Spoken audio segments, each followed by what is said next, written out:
All right, if that voice is any indication, you all should know that the meeting is being recorded now.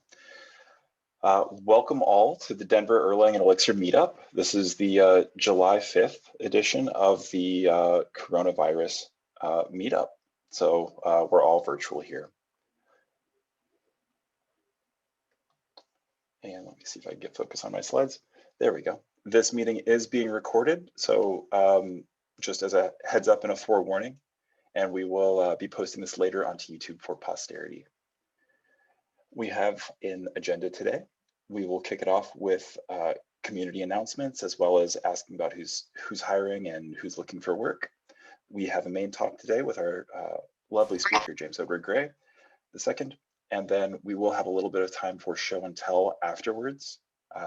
If there's any projects that people wanted to talk about or get feedback on, we've got a lot of eyeballs in this meeting and a lot of opinions. So if you would like to invite that into your life, we would love to see it. Afterwards, we have a breakout social where we will split into several breakout rooms just because it's unsustainable to speak with this many folks at once. And we can have a little bit more of an intimate discussion environment for smaller folks. All right, so without further ado, we will do a little bit more. We have quite a few organizers here. Myself, your MC today. We also have Dylan, Brett, Alexandra, and Jeffrey. If you need anything from us, you can reach out to us on our Elixir and Erlang Slack.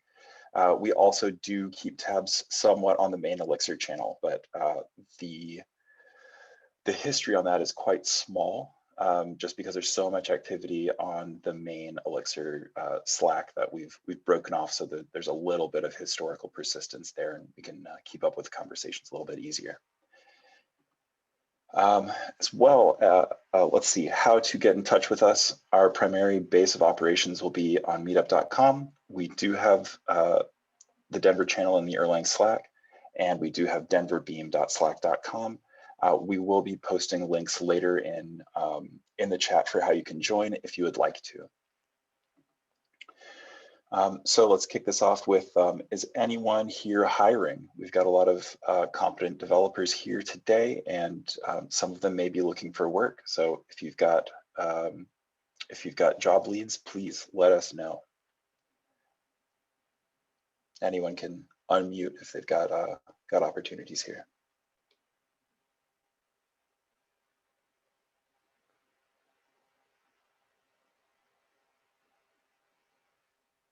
Oh, it's more silent than usual. Yeah. Jeffrey, do you know anyone hiring?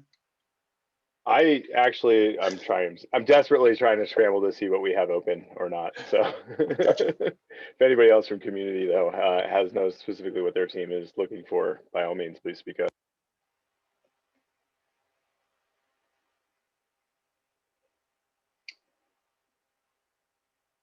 Well, fantastic. I do know that community has headcount. Not that I would know anything about that. And we may post additional information about that in our jobs channel at the Denver Beam Slack. So please follow up there, and anything that we post in the chat here, we will cross post onto Slack. Is anyone looking for work? I am, Mark Stang, but apparently nobody's looking for workers, so, but the beat goes on. I decided to start looking. I'm getting tired of Node.js. You say that, Mark, but really? Yes, this time really. I've had a few interviews in the past week. Sweet, All right. good luck. Well, yeah, and everybody who is hiring but doesn't know what positions they have open yet, please feel free to get to either or both of the marks, and we'll continue on. We always would love to have more of you speak in front of our meetup group. So if you have an idea for a talk, or if you've got a talk just hot and ready, please talk to us. We would love to host you at subsequent meetups. General announcements. So Are there any announcements that we have about the Elixir community as a whole? Perhaps any libraries that have been released that you'd like to get in front of some more ears? I think it's worth noting that the call for proposals for the US Elixir Conf ends, I think it's next week. So folks, if you think if you'd like to try and talk, like get that in sooner than later. That's great. Okay, so then afterwards, after James speaks, we will have show and tell, as we alluded to before at the top of the agenda. So we'll talk about problems, questions, side projects, and just anything that's kicking around that you think could be improved or want an extra set of eyes and opinions on. And of course, we'll follow that up with breakout discussions. So now that we've gotten all of our front material out of the way, I will be passing this over to our fantastic speaker, James Edward Gray II, on how to level up in Elixir. I will stop sharing, and James, why don't you take over? Roger, let me switch over here. Share this.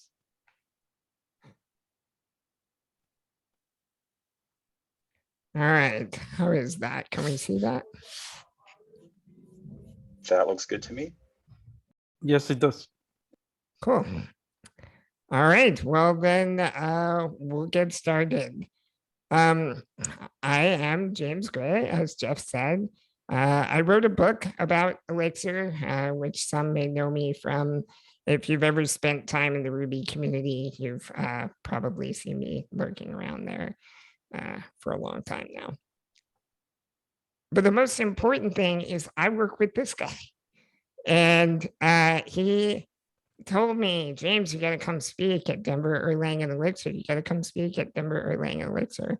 And I put him off for a while, but he wore me down. He was like, you got to come. I'm like, okay, I'm going to come. I'm going to give a talk. And then like a couple months ago, he's all, oh, I'm going to be on vacation while you're giving a talk at Denver Erlang and Elixir. And I'm like, wait, how does that work? So I feel like I'm here working. Brett should be here working. So I'm not saying that I've secretly been taking Zoom pictures of him for months, but I'm not saying that. And he may show up from time to time in this talk. So this recording is for Brett. So you can enjoy this when he's back from vacation. Okay, as for what we're going to talk about, when Brett was asking me what I wanted to cover at Denver Erlang and Elixir, I was thinking a lot about this forum thread where a poster was asking for some tips of getting out of the rut and into the intermediate level of Elixir development. And I saw this post when it first came out, and I thought, oh, I should add some thoughts. And then I read through what was already there, and people had made excellent comments, and I couldn't really think of anything better, so I didn't. And then eventually the poster called me out by name because they've read my book and they were still stuck. And now I felt guilty and wanted to contribute a response. So I did come back and give some ideas eventually. This might be a little too small, but you don't need to read it. The suggestion that's relevant to the discussion we're having today says, build a chat application using only what ships with Elixir and Erlang. The app should be able to host or join an IP that's currently hosting. Make sure I can receive messages while I'm typing one. So when Brett wanted to know what I was going to talk about, I was thinking a lot about this and how I would accomplish it instead of just tossing a random idea out to the internet. And I decided that that would be my content for today's talk. So I'm going to walk you through this. Fair warning up front, it's a lot of code. Don't try to memorize everything. Don't try to follow everything. I'm going to try really hard to point out highlights along the way. all of these slides are online. All of this code is online. I'll give you those links at the end. So you can go through it at whatever speed you want. Hopefully you can just kind of sit back and enjoy the ride. All right, so we're going to build a chat application and we're going to do it in 2 layers. First of all, we're going to need a communications layer to pass chat messages back and forth among participants, and then we'll paint a user face on top of that when we get it working. So one of my early successes in programming was building MUDs, or multi-user dungeons, in the Perl programming language. And I have done a ridiculous amount of socket programming. But for those who are less familiar, sockets are how computers communicate with each other at low levels. They open a connection to another computer and they can read and write information over these sockets. So this is what we're going to use to build our chat app, which leads to an interesting problem. We have this multitasking, which is the main reason I wanted to do a problem like this is where the beam shines, right? We've got concurrency built in. We've got that beautiful actor model. This is what it's supposed to be able to do, is to handle all of these things at once. And that's what we're going to have to manage. Okay, if we think about handling multiple things at once, we're thinking about starting processes. And whenever I think about starting processes, I envision the spectrum of too few processes and too many processes. So too few in this example would be, I'm going to handle all the socket programming in one gen server. And before you laugh, that was actually my initial idea of how I was going to solve this problem. I got about halfway through implementing it before I was like, wow, this is really terrible. I got to try something else. Too many processes. I always hear people brag saying things like, I implemented Conway's game of life and I made one process per cell. And I always think that's a terrible idea. Now all the cells are concurrent from each other, but Conway's game of life is a discrete simulation where they all change at the same time. So you'd have to introduce some kind of mechanism to keep all of the processes in sync with each other. I don't know. That sounds like too much to me. But that doesn't mean the right answer is perfectly in the middle. And the solution I'm going to show you is somewhere about here-ish. I'm going to start one process per socket to manage the individual sockets. There will be another process in the case of the host accepting incoming connections. And there will be another process managing all the connections as a whole. And then we'll have a user interface process. So we're going to start several of them. This is roughly the supervision tree that we're going to go for at the lower level. And the interesting bit is this connection manager. That's what we're going to interact with if we want to start listening for connections, if we want to make a connection or whatever. And that connection manager is going to send messages to this supervisor asking it to start up processes as needed. So to manage an individual socket, or in the case of hosting, to start this listener process that will listen for incoming connections. All right, so here we go, into the code. We're going to start with the application and what it brings up. The 2 important bits here are this top supervisor, which is the one that was on the right in the last slide. It's a dynamic supervisor, so we can have it bring up connections as we need as new people come into the chat. And the other process below that is the connection manager. This is just going to be a singleton process that, again, is our interaction point for all things we want to do in this low-level communication, be it listens for connections, send messages, whatever. And notice that it's going to communicate with some UI process. They're both singletons, but I prefer to pass them to each other to sync them up so that way I can when I'm testing past different things to change what it's talking to. Okay, what does our connection manager need to keep track of?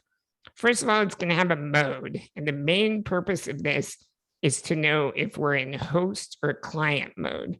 We'll have to do something different when we're in host mode, so we need to keep track of that.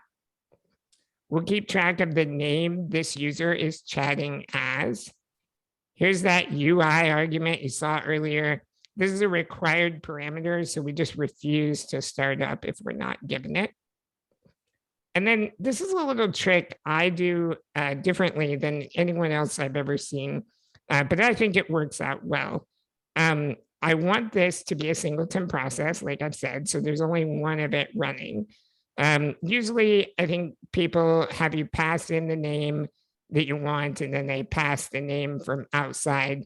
I do it backwards from that. I'll let you pass in the name, but if you don't give me a name, I'm going to default it to the module, making it a singleton module.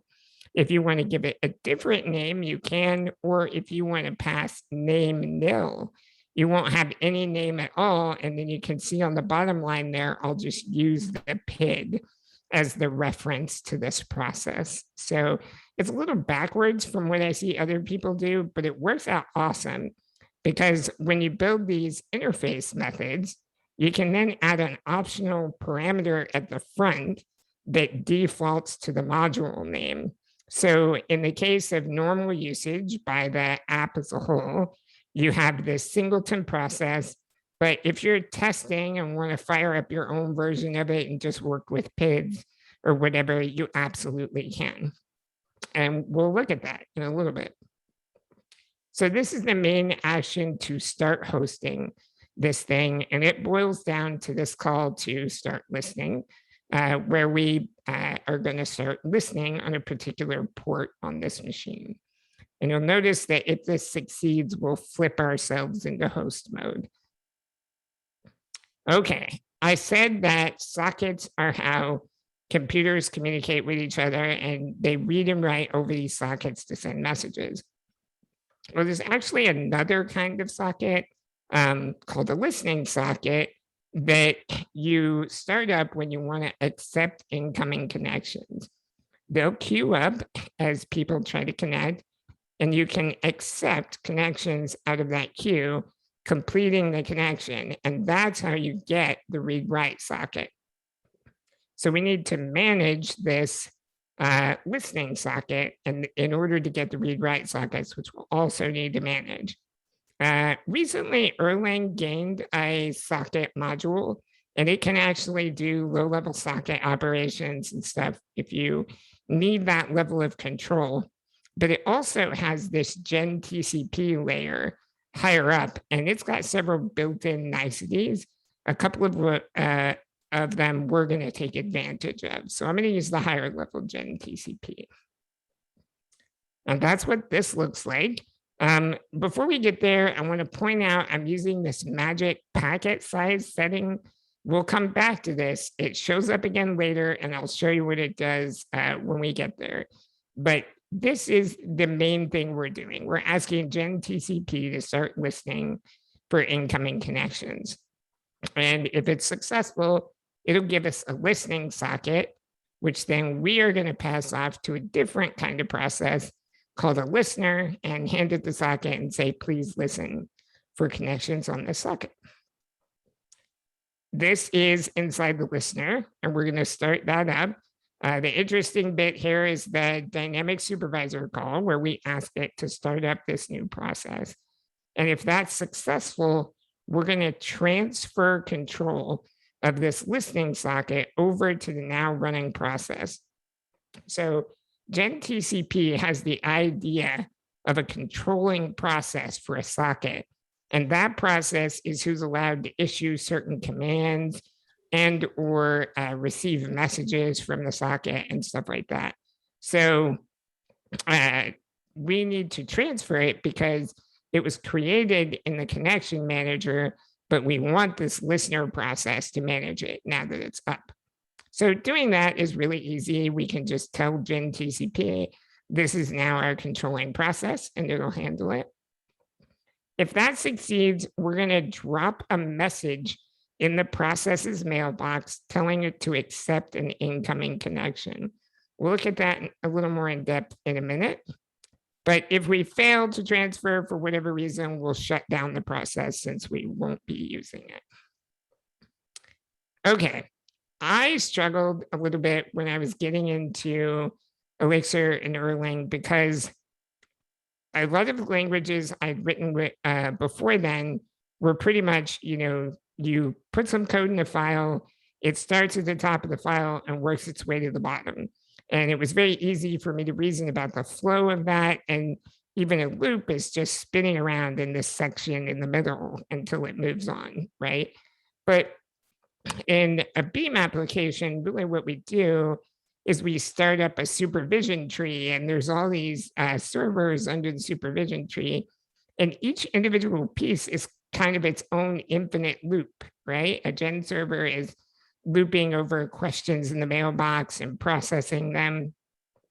And it wasn't obvious to me how I then put a loop in the middle of that loop without breaking what that loop's doing, right? Like if you just recursively start calling a function, you're going to do something forever, but then the gen server will never loop back around and get to the next message that it's supposed to be doing. So there are techniques for doing loops inside of these loops that are gen servers, and we're going to look at several of those today. Let's see here. Here we go. All right. This is the first loop. We are accepting sockets as they come in, and we do that by calling gen TCP accept. Now, again, if we just called it with the socket, it would block indefinitely until it got a connection. But that would stop the gen server from doing its thing of processing messages as they come in. So instead, we're going to pass this timeout, telling it we're willing to wait up to a second for a message to come in. And if we get one, we'll complete the connection. But if we don't, that's fine too, then we'll circle back around.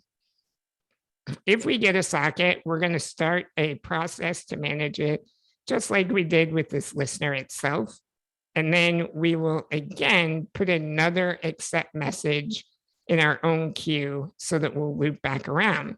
But in that time we were waiting for an accept, other processes could have sent us messages, and they may be in the mailbox ahead of ours. So we may process some of those before we loop back around to waiting on another connection. And that's how we get this loop inside of the gen server without ruining what the gen server is trying to do itself.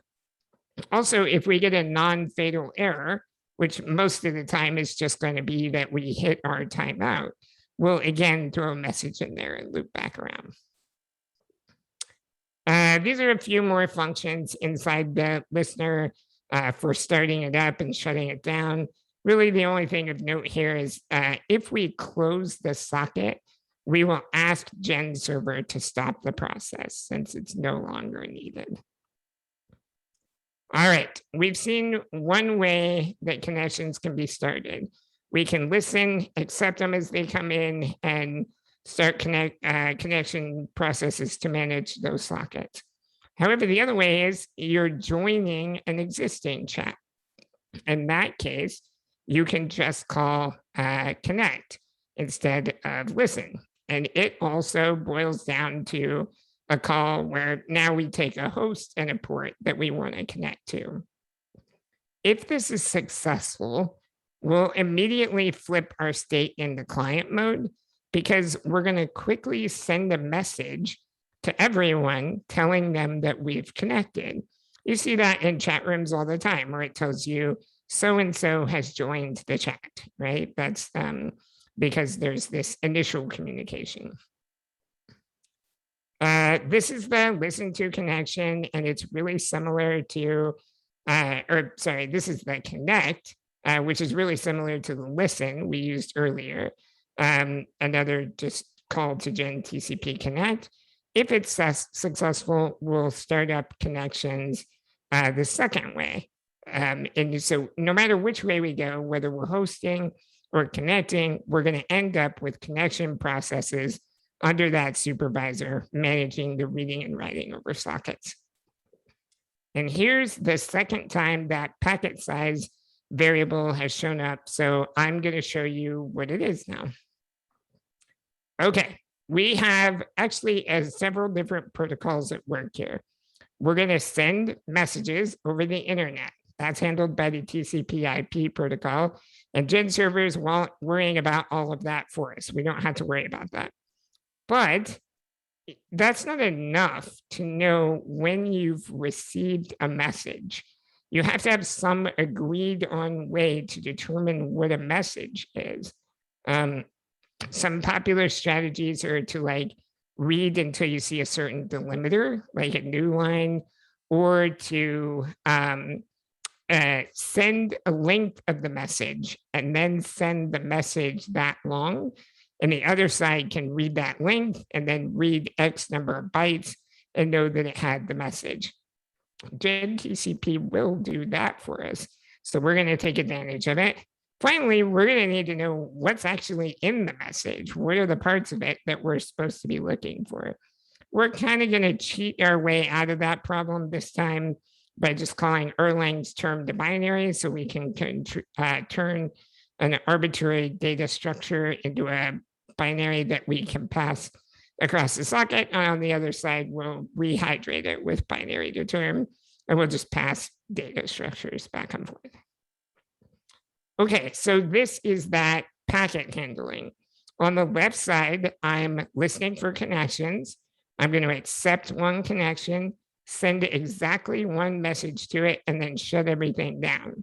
On the right side, I'm going to connect to that other process that's listening. I'm going to receive the one message that it sends me and shut everything down. And the magic here is this packet one on both sides. And when I do this, you can see that without me telling it anything about how messages are arranged, exactly what I send ends up on the other side, exactly the same way. To see how this is accomplished, let's turn it off and manage it ourselves. So this time we've said we want to work with lists of bytes instead of binaries. And we're going to turn off packet handling mode or put it in raw mode. And then here I've recreated the code of what Gen TCP is doing for you under the hood. So because of the packet size 1, we know that the length is 1 byte. So we read 1 byte and we get an integer, and that tells us how many bytes to read for the message, which we do next. But then that message is going to be a list of numbers instead of the binary we actually want it to be. So we convert that to a string and we end up with the same message that we had before. So that's what Gen TCP is doing for us under the covers. It's handling, sending these messages across. Here, we're only using a packet size of 1, which means the max message we could send is 256 characters. In the actual chat app, I bumped it up to 2, which gives us like 65,000 and change. So that should be enough for chat purposes. It goes up to 4, by the way, I think, if you want to send extremely large messages over the internet, which sounds like a terrible idea. Connections. We've seen connections get started twice. This is the process that manages an individual connection. Again, this is just some boilerplate code to start it up and shut it down. The interesting bit here is that we have passed that reference to the connection manager all the way down so that connections can communicate back with the manager to notify when things happen.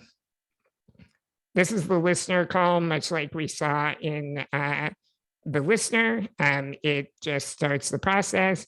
And if it succeeds, we transfer control of the socket again. Transferring control of the socket is similar to what we did last time, only this time our loop's a little bit different. We ask this socket to activate, again, just by dumping a message in the mailbox. And when that message pops back around, we set active once on the socket. This is another nice D that GenTCP provides. So let's take a look at it. Okay, in a lot of traditional socket programming, you have to do things like make blocking calls that hang for periods of time until you receive some data, or you can do kind of busy loops checking to see if you have some data to read and come back around to it later. But we're in the beam and we want to work in messages sent to processes because that's what all of our tools are built to handle, right? GenTCP allows this. We could say active true, and then as any event comes in, it will just send a message. But the problem with that is we could then drown in messages, right? If we're on the host and we get a little bit behind and some chat server is sending us messages fast and furious, it could bury a process, get a whole bunch of messages in the mailbox, slow things down, or worse, even crash the beam. So we have to be careful about using this behavior. So the option GenTCP gives us is to say active once. I'll take one message off the stack. Take the next message, bundle it up, send it to me, and then stop. When you're not in active mode, sockets do what sockets always do, which is to buffer incoming data. And once the buffer gets so full, it'll just start rejecting incoming things. So this keeps us from overflowing. Then when we get around to processing that message, we could say, okay, I'll take one more message. And then that would allow us to receive another message. So we get the best of both worlds. We get to work in beam process messaging, the actor model that we love, and we don't drown in incoming traffic. By the way, the day Brett threw the Titanic up as his Zoom background, that was the day I decided Brett had to be in my slides and just have all kinds of wacky backgrounds. This was like a gold mine for me. All right, so these are the messages that can come in from GenTCP, or at least the ones we're interested in. This is that the socket was closed. So the other side is disconnecting, for example. When that happens, we'll do what we did before and just stop that process cleanly because we don't need it anymore. This is the actor model message telling us we've received a socket message, right? And what the contents of that message are. And when we get that, we'll pass it up to the connection manager and say, hey, I received this message, dispatch it however you see fit. And then again, we'll activate ourselves for one more message. Okay, I also need to give a public service announcement on this slide because we literally fixed a bug in our app this week because we overrode handle info and did not provide a default version of handle info, which, by the way, if you read the Elixir's documentation, it tells you you need to provide a default option. And the reason is handle info is for any generic message that your process can receive. And by default, Gen servers have one that just like prints out the message and does nothing, I think. But if you override it, you lose that default behavior. And it's really easy to do something that causes a message to be sent to your Gen server. And if you've lost that default behavior, when that message arrives, there's no function to match it and handle it, and your process will crash. So if you're going to override handle info, then do remember to put a default in there, whether you just like log the message somewhere or just silently do nothing. It's important to throw a default in there. You don't have to worry about it with cast or call because casts and calls are messages purposefully designed for your process to handle. And if you don't handle those, then that's a bug and something should blow up, right? Either the sender or the receiver. But yeah, handle info is a little bit different. Okay, back in the connection manager, we know we've received a message. We have to do two things. First of all, if we're in host mode, we've got to fan that message out to the other connections. So like if we are chatting with connection A, B, and C, A sends us a message, A knows about it and we know about it, but B and C don't know about it. So we've got to forward that message to B and C. So we use this helper that I'll show in a second for finding the active connections.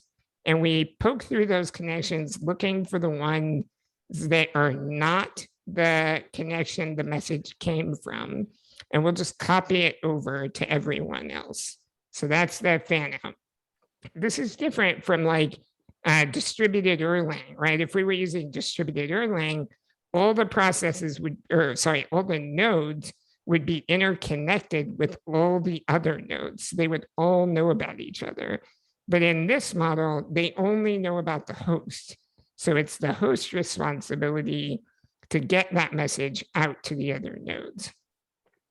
The other thing we need to do is we need to show the message in the UI because we're building a chat app. And that's what this does right here. We convert the message back to a data structure and hand it off to the UI for display.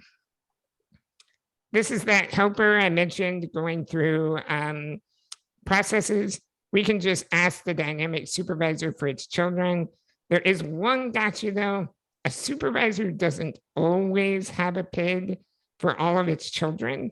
And that's because if a process is restarting or between stopping and being restarted, then it would not have a PID right now. So we filter out the list to only things that do have PIDs, which ensures us that we're dealing with active connections.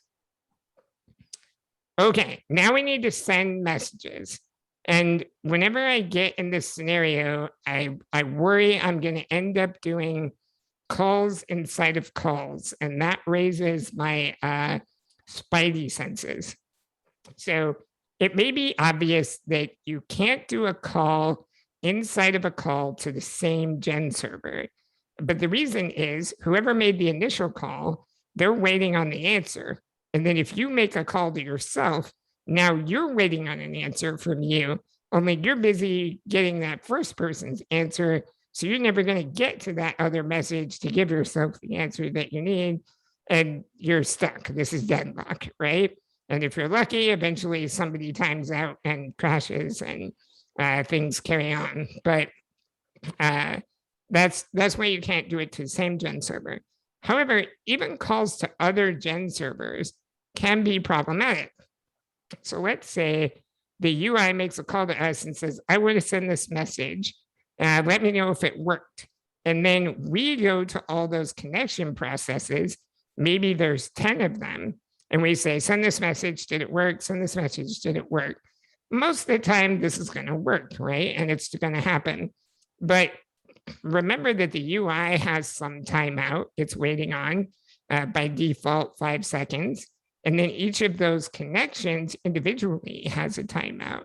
If there's a network latency or something involved, then we could easily overwhelm that outer timeout by waiting too long for the sum total of all the connections. So you have to think really carefully about if you want to do calls inside of calls. In this case, I don't think it's a good idea because the network is not reliable, right? As we all know.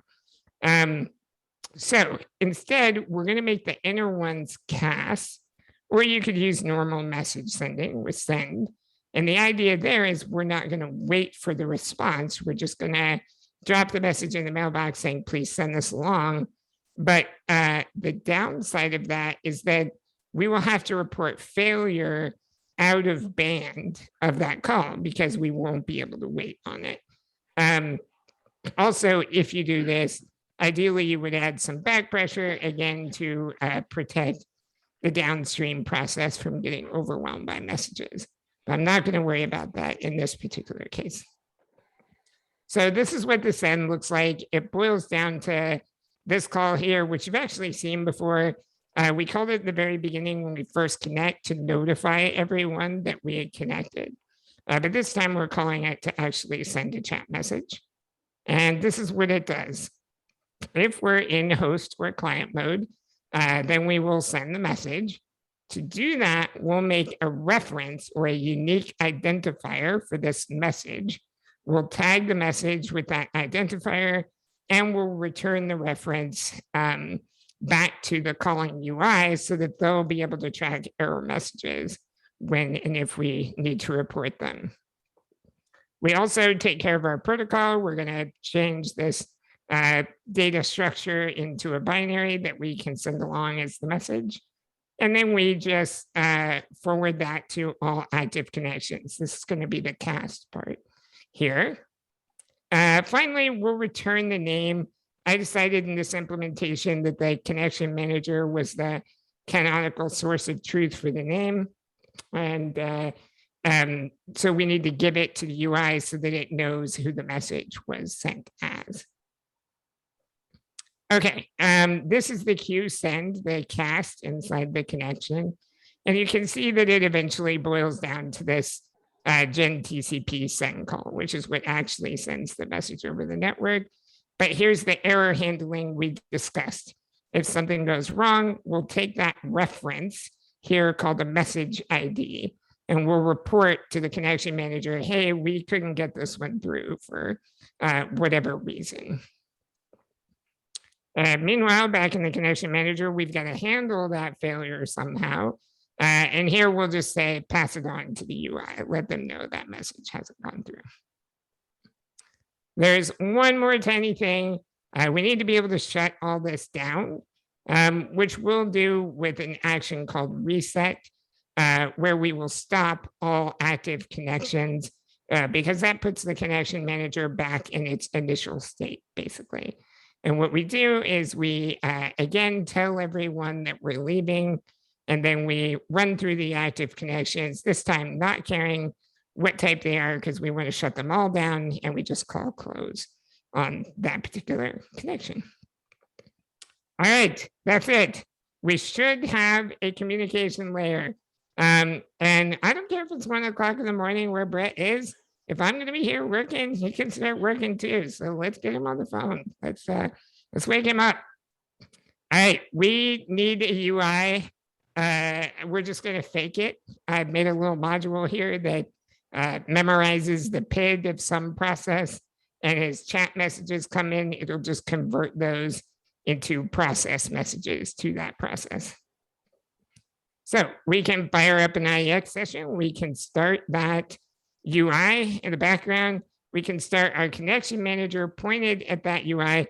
And notice here is that name nil that I was going on about at the beginning of this. We still have the singleton process running in the background under the supervisor, but I'm bypassing all of that here. I'm like, I want to start up this other connection manager pointed at a different UI, and it doesn't even have a name. And it'll give me a PID that then I can pass on to this listen function to start it listening. So I don't have to worry about all those singleton processes. Brett on his remote island can do the same things, use the same UI module, connect to the running connection, and send us a message. I don't know why, but it was really amusing to me to have like all these different versions of Brett. It's kind of like Barbie.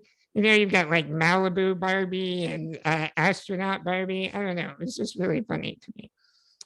And then if we flush the messages back in our host, we can see that we received a message when Brett connected, and we received the message that Brett sent to the chat. So we have a working communication layer. Woohoo, that's half the challenge. Okay, the other half is the user interface. I'm a backend programmer. Maybe I should preface this section with I'm a backend programmer, but we'll see. We'll get through it. Okay. Can can we use a terminal? That's the question I always ask myself because, again, I'm a backend programmer. And the answer is, well, it's complicated. By default, your terminal doesn't behave in a way you would want it to for this particular problem. And we can simulate that with this simple script. We're going to sleep for a little while and pretend like a message has come in. And then we're going to ask me what message I want to send. So when I run this, I get halfway through typing the message I want to send. The message comes in, then I finish typing the message I want to send. And that looks gross, right? This is the interface we don't want. Okay, the reason for this is by default, terminals behave in this operation called cooked mode, which does several things, but one of them is to buffer input until it has a whole line of it, and it can give you a line of input at the time. We could put the terminal into raw mode, say by shelling out to stdy. And if we do that, we could arrange to receive one character at a time instead of the entire line of input. If we did that, we could keep track of each character you typed as you were typing your message. And if a socket message came in, we could clear the screen, relay out the whole screen, put you back at the bottom, and retype the characters you've typed so far so that we could kind of fake out this multitasking, right? This was my initial plan because, again, backend programmer, and this is what I was going to try to get away with, but it's not really a great idea. It's not cross-platform. You don't have stdy on Windows, so you'd have to do something different there. And also, I'm not sure it fully satisfies my requirement of use what was built with Elixir and Erlang if I'm shelling out to stdy.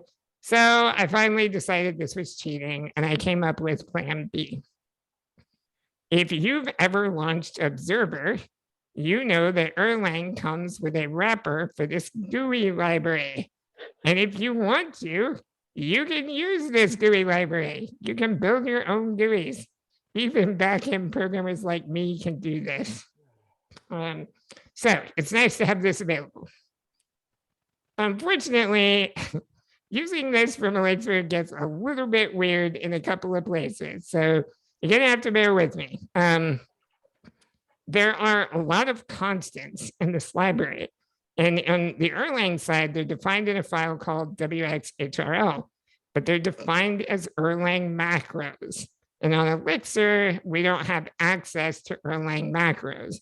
So I had to go look up in this file and copy out the particular constants I was going to need. Also, this library is a C library, and it does traditional C things like bitwise or magic numbers together to get different magic numbers. So you'll see me doing this from time to time. Okay, what do we need to keep track of is the GUI process. Well, we need to know things like the components of this interface. So the window, the chat area, the input where you type in things, and the button you use to send. I make use of a couple of fonts, bold and italic, so it helps to keep track of those as we go. And then we need this collection of active sends or messages we sent recently so that we can track them when errors come back telling us they couldn't go out. Speaking of those active sends, we don't want that to grow and grow forever. So we would like to prune that list every so often. And here's another example of a gen server loop. We can ask timer to send us a message every 5 minutes. And in doing so, we've created a loop. We'll just get these messages regularly, and we can use those to take some action periodically to toss out old messages. Finally, if you ever need to do some work in a gen server, but someone's waiting on you, for example, in a call, they're waiting on your answer before the timeout expires, or in this case, the supervisor is waiting on us to start this process, but we need to do a lengthy thing like build a GUI. We can use this continue clause to say, after you process this function, go ahead and return and say we're okay. But then immediately before you go back to reading messages out of the mailbox, continue with this line of code here. And that's what this looks like, handle continue. So the code will come here for us to finish our initialization. And we're going to start up WX widgets. We're going to build our GUI, and then we'll show the window to use. So building our GUI is the important bit. It's right here. It breaks down into 3 major steps. We have to construct the elements. We have to lay them out like we want them in the window, and we have to set up event handling. So this is the construct the elements part. And if this bit looks like object-oriented code to you, you're not wrong. It is object-oriented code. WX widgets is an object-oriented library, which reading Erlang's wrapper for this library is fascinating. It uses code generation to generate modules for each of these objects. And when it generates the code, it copies all methods from parent classes down to child classes. So you can do the object-oriented thing of calling parent methods from child classes. It's pretty wild. Anyways, this is what we're doing here. We're constructing the various pieces, the window, the chat control, all of that. We also append this helpful message to tell you what commands you can enter to get started. This is a simple helper that I built to append text onto the chat control where we're displaying all of the chat content. The only thing I wanted you to see here is we are firmly in the land of side effects here. We have left our functional purity far behind. And so when we do things like switch fonts to show something, it's really helpful to then switch it back to something normal so that you know it's in a certain state next time you come around. This is layout. WX widgets has a concept of slicers, and it has various different slicers that you can use to lay out the GUI in various different ways. This particular one is called box sizer, which for the web programmers here is basically Flexbox. You can lay out a set of items either vertically in a column or horizontally in a row. And then, of course, if you nest those, you can make arbitrarily complex GUIs with them. So in this case, we've made a column with the chat area on top. Underneath it, we've placed a row with the input where you type to the left of the button that you click to send messages. And this is how we set up the events we care about. We can basically register to receive events, again, as beam messages from the various components of our UI that we care about. So the Windows close event, the inputs key down event, because I want to make the return key behave like pushing the button, and the button to tell when it's been pushed. Now, here's an interesting trick. You can, in WX widgets, decide when you're handling an event to skip up to a previously defined event handler or the default event handler. You can dynamically do this when you're processing an event. But in this case, I've actually said, oh, you can always skip up to the default event handler, which may sound weird at first until you realize that my input is only one line. So the default event handler ignores the return key, which is the only one I care about, is the return key. So my event handler is going to do something on the return key, then skip up to the default one, which will do nothing. And then all other characters, my handler will do nothing. And skipping up will get the default behavior of putting the character in or making the arrow keys work or whatever. So this is a bit of a shortcut. Okay, in order to get events from this library, we are going to receive them in Erlang data structures called records. records are a little bit like Elixir's structs in that they have, there's some type of data structure and they have these named pairs of values that they track. Again, these are managed in Erlang by macros. And in Elixir, we don't have access to Erlang macros. So Elixir provides its own set of macros that copy the behavior of Erlang records. So here we can ask Elixir to define a record data structure for us of type member with values name and connected. And that is going to define a macro named after the type of the record. So in this case, member.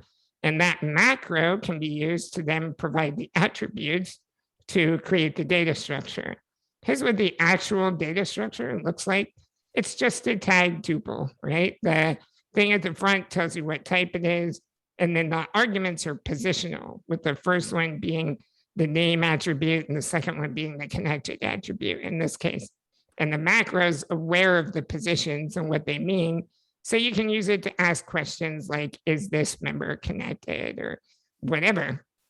Probably the strangest part of it to me getting used to, because this is just an Elixir macro and it's just going to transform into an actual tuple when you call it, you can pattern match on these macro calls. So here I'm saying, this member, I want to assign the name to this variable and only if the connected value is currently true. And we can use this knowledge to write event handlers for WX. So again, all of the records used by WX are in that magic WX HRL file. I actually only need a handful of them, and boy, are there a lot. So it would have been better to hand define and pluck out the ones I wanted, but this fits better on a slide. So that's what we did. When you receive an event, you get this WX reference, and it tells you the object in play, in this case, the window, and the type of the event. So it's a close event on that window. If the user is trying to close the window, we know they want to quit. So we'll just close all the active connections, tear down the GUI, stop the WX server, and ask the Beam for a clean shutdown. This is the most complicated event to match. As you can see, this is kind of a downside of that record structure. You have to match all those values, even if you don't care about them, which is a big difference of like Elixir struct, right? In this case, I just want to see if I got a key down for the return key where the control, shift, alt, meta weren't pressed, if I get a normal return. If I get that, then we need to process the input. And the button being clicked is a similar data structure, and we're going to handle it the exact same way. We're going to process the input. So this is processing the input. This is the main action that does things in our chat, right? When we get told to process input by the user hitting return or by someone clicking the button, we'll pull whatever's in the input out and look at it to see if it looks like a command, if it's a message that we should send to someone as a chat message, or if it's empty and we should just ignore it. No matter what we do, we'll clear that input out so the typing person can start over again. If it did look like a command, then we'll hand it off to process command.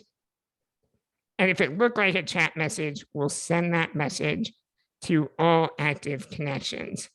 If we're successfully able to send it, we need to record it in that list of active sends we're keeping. We'll put a timestamp on it and use that reference we have to know which message it is.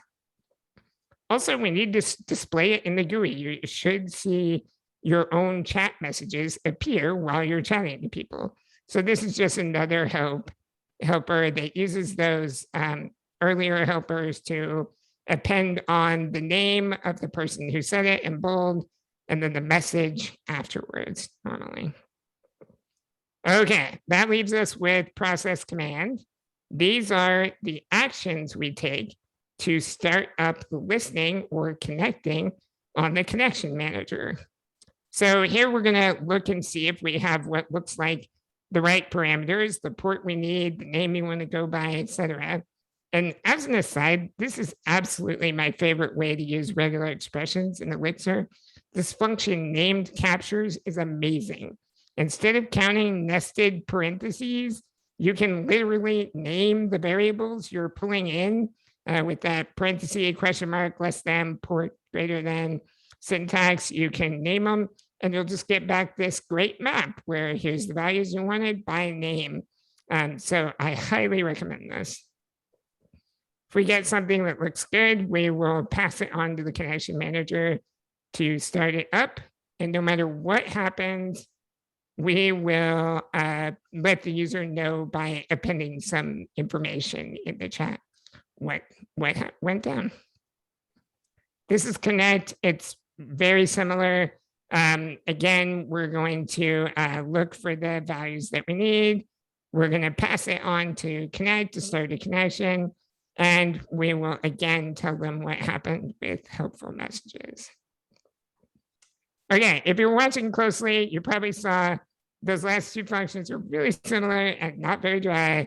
I actually tried to dry them up multiple times as I was writing this. And what I went from was 2 moderately complex functions to 3 moderately complex functions by extracting the common functionality between them. There's slight differences, like one of them has a host parameter, the port parameter changes positioning, you have to find it, so you can switch it to an integer before you make the call. The error messages change depending on what you're doing. So I'm a fan of dry and I like it, but actually in this case, I think it is the wrong answer because extracting the common functionality doesn't really solve the problem here. The repetition is a smell, it's a problem. And what I think it's telling us is that this input handling, message sending, command processing stuff I bolted into this GUI doesn't really belong here. And we should extract it into its own modules where we could put helpers for accomplishing those tasks, like finding the parameters in them and stuff like that. Then we can make a list of the various types of commands, message senders, whatever. And we can have the GUI just run through that list, asking things, do you want to handle this message? If so, do kind of thing, similar to how the GUI is passing us events and allowing us to hand up to other handlers and stuff. So I think that's the better answer here, but I haven't done it yet. Meanwhile, we have another very simple command, which is to quit if they want to. And if you enter a command that we don't know, we will tell you that we don't know what it is. Okay, we have sent out messages. Now we need to be able to handle those failures coming back in. And the way we do that is if we see a message failure, we'll pop the active send out of that data structure we're keeping, and we will append a message telling you we weren't able to get this one through for whatever reason.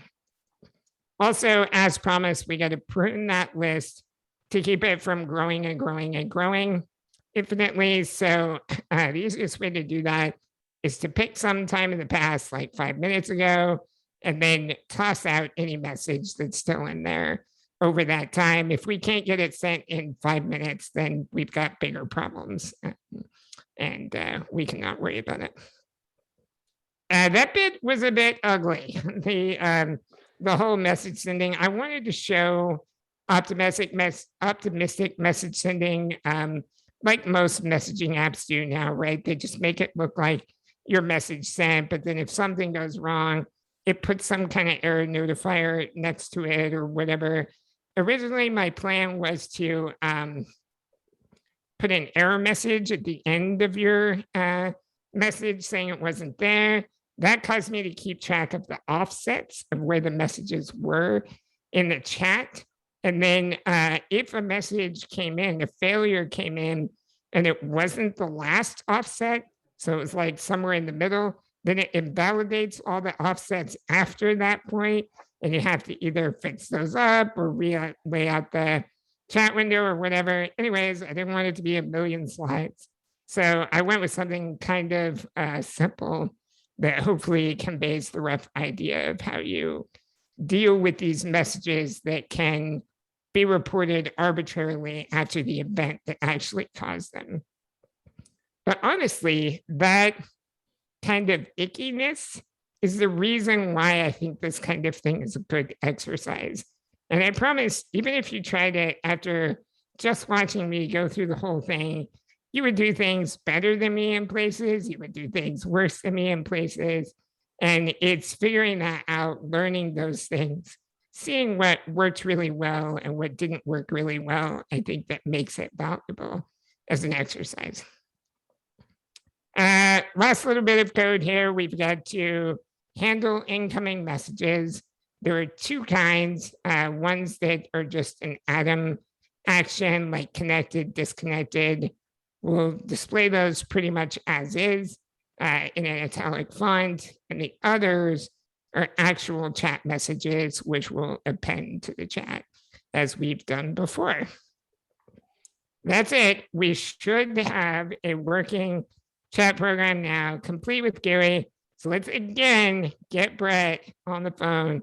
You know what? Let's get two Bretts on the phone, because two Bretts are way better than one Brett. It's twice as good, obviously. And this is the chat program running. On the left, I've listened for connections as myself, James. In the middle, Cabin Brett has connected to that listening process and started talking. And then on the right, Country Estate Brett has also connected to that running process and sent some messages. And remember, we're doing the fan out here. So when Country Estate Brett sends a message, it only goes to James, and then James fans it out to Cabin Brett.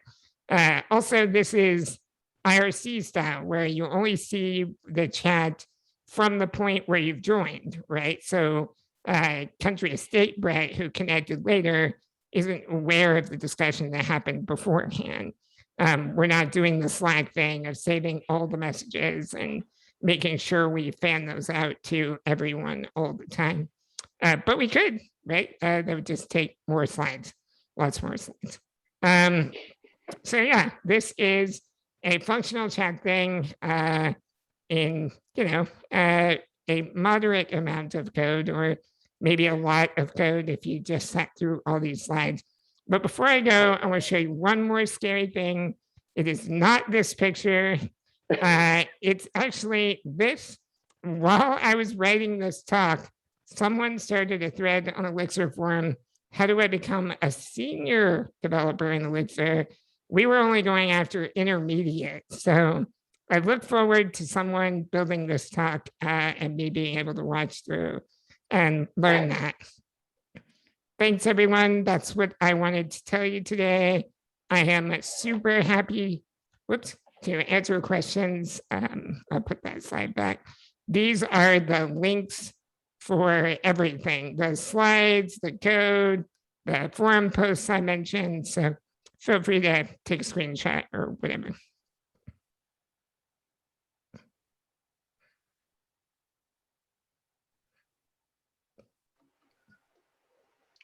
Holy smokes.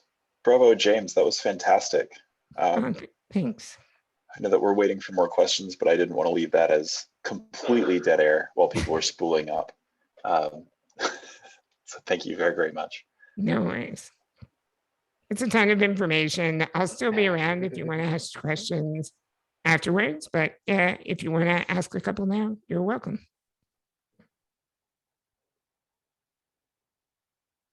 Would you ever consider using that UI stuff for anything besides just your own little toy projects? Yeah, I think So interestingly, Erlang 24 released pretty recently. There is one major upgrade to the UI library in Erlang 24, which is that it had an HTML widget before, which is really just like a silly thing that you could put HTML content in, and it kind of did it, but it didn't really understand like CSS and JavaScript and stuff like that. So it wasn't really like a web experience. But now the Erlang widget library has a web view, and that's more like a full-on browser with CSS and Wow. JavaScript understanding. So using that, you could just fire up a GUI window, drop the web view in it, start Phoenix in the background, and boom, you've got a almost like a Elixir version of an Electron app, right? I've already seen people on the Elixir forum kind of building executables to do this, to get like GUI apps on the various platforms. So I think that holds some promise in the future to easy full level applications in Elixir. Sure, I mean, if you have specific needs, some tool that you work with at work that controls your deployments or something, and you would benefit from a more complicated interface. I think this is an option. Like, all of your developers are going to have Elixir on there, and they can probably launch the observer, right? So, Yeah. I think it's a viable tool. Yeah, that was I kind of figured, I kind of assumed ahead of time the answer is gonna be like, nah, it's not really worth it. That was not what I expected. That's really exciting, and I definitely hadn't caught those changes in OTP 24. So I'm glad you called that out. Thanks. Mhm.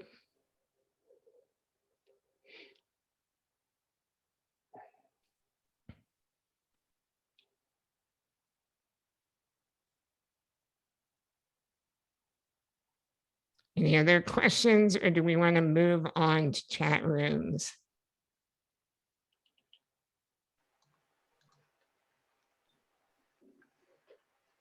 Sounds like folks are still digesting. Yeah. So maybe we can move on to future points. I think I'm going to stop the recording. Oh, we've got a chat or we've got a question in chat at the moment. So let's make time for that. MacBull asks, how do you design a supervision tree? How do you design a supervision tree?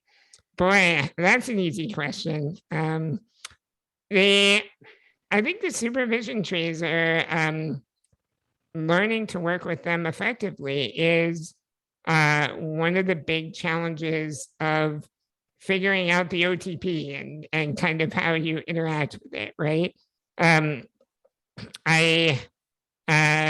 We put a lot of that in the book we wrote, trying to figure out where to introduce layers. But if I were going to boil it down into the simplest thing I would say you're trying to group related and dependent things together, right? So under individual supervisors. But remember that that's a hierarchy. Like these group of things might be related, like all of the connections in my code were all sockets, processes managing sockets. And those were all started under the same supervisor, which then when I want to stop the connections, made it really easy to just run through all of those and be like, close this down, right? The listener is a little bit of a weird process in that it is not I mean, it is just managing a socket, but it's not managing a read-write socket, and it doesn't have the same interface as the other things under it. Like, for example, we don't send messages to it. That may mean that I didn't place it very well when I stuck it in that same supervisor. And maybe it should have been more on the level with the connection manager as kind of a one-off thing, but it's not always there because the client doesn't have it, right? I don't know, but what I'm trying to say is you're trying to group like things and put them in a hierarchy, and the supervision creates their dependencies on each other, because you have the modes in the supervisor to say, like, if any of these processes dies, restart this whole subtree, or restart all the processes before this process in the subtree. So you're trying to group the like things together, and that lets you build applications where, if a given subtree is down, maybe then you can fall back to, well, we can't do that particular thing right now, kind of notifications to the user without bringing down the entire app. But that's more of a goal than a exact place you end all the time. And I think I've shown that maybe I didn't even make the best decision with my individual listener process. So there's definitely no right and wrong answers so much as ideals that you're striving towards, in my opinion.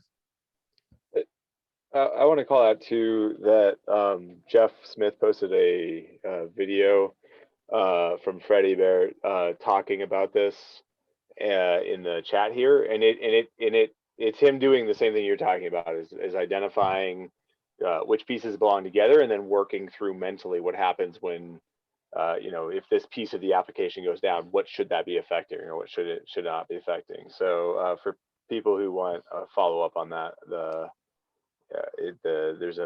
it's about the middle of that talk, I think, but there's some section on that. So thanks, James. And Fred would be a lot better at building supervision trees than James is. So that's a much better place. Well, even better is your advice was consistent with his. So when you're doing things like that, you need to think about what needs to be shut down together to be able to recover. So that if you shut down thing A, that doesn't fix it. You maybe need to shut down thing B that it works with to try to get things to come back up without rebooting your entire system. John has a really good point there, and I'd like to tack onto it just a little if I can. In the book, we talk a lot about, people always talk about supervision as this error handling mechanism in the beam, but really it's more like the life cycle mechanism in the beam, right? Starting an Erlang application, the only thing it does generally is start a supervision tree, and that brings up everything. And then if you saw at one point in my code, I did system stop, which is basically where you find the supervision tree and say, hey, shut it all down. So maybe a good example of this is if you've ever worked with tasks in Elixir, and you can start a task, and by default, it will be linked to the process that started it, which means if your process goes down, it goes down, right? But that also means it's going to send the message back to your process when it's done. But maybe you don't care. Maybe you're just running it for side effects, right? So there is a way to start it up where it's not linked to your process and it's just running in the background. But I would be reluctant to do that, because then it's not part of the supervision tree at all. So if you ask for something like a clean shutdown, it wouldn't be part of that. And I think better would be to put a task supervisor in the supervision tree and start it under that. So it's not linked to your process, but it's linked to that supervisor. And if the supervision tree is going down because the app's going down or whatever, the task would be cleaned up properly like everything else.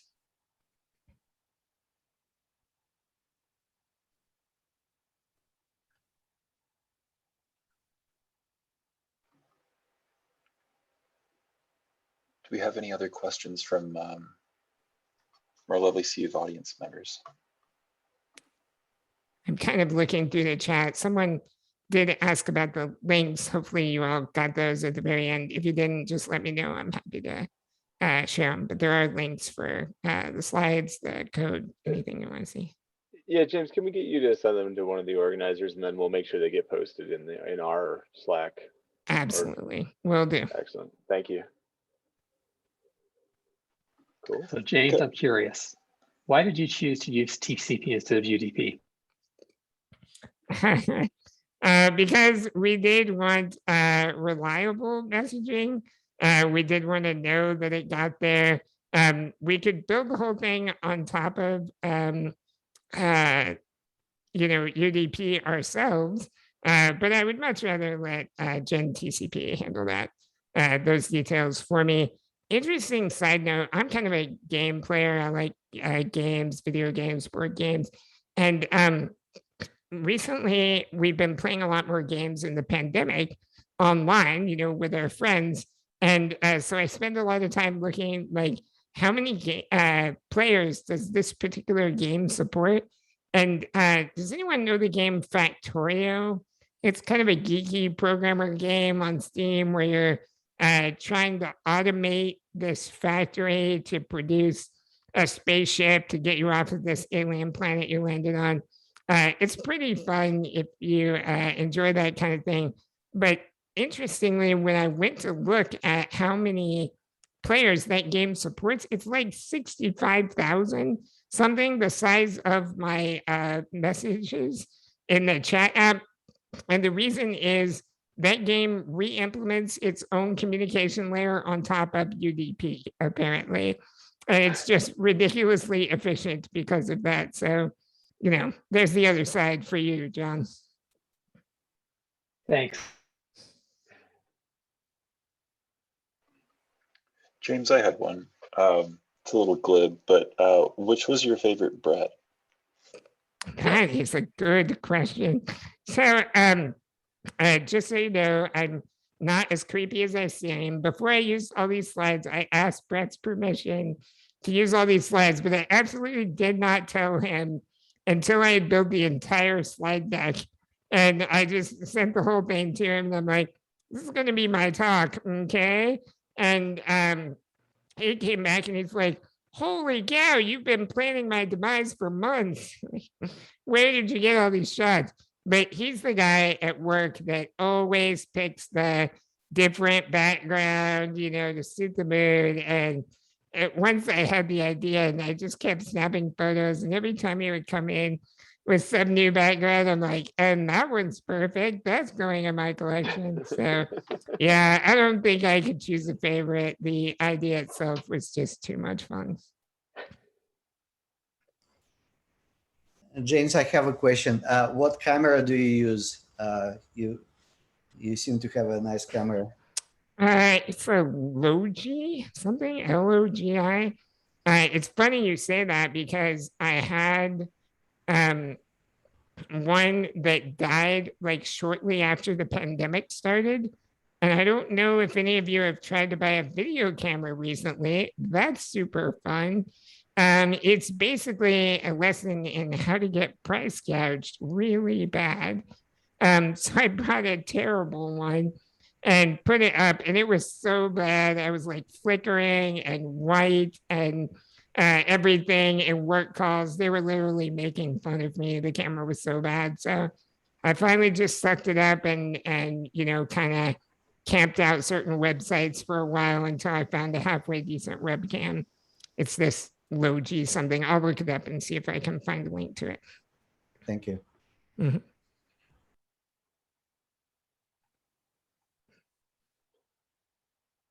Awesome. Should we jump to show and tell? I think that's a great idea. We're going to go ahead and stop recording, and then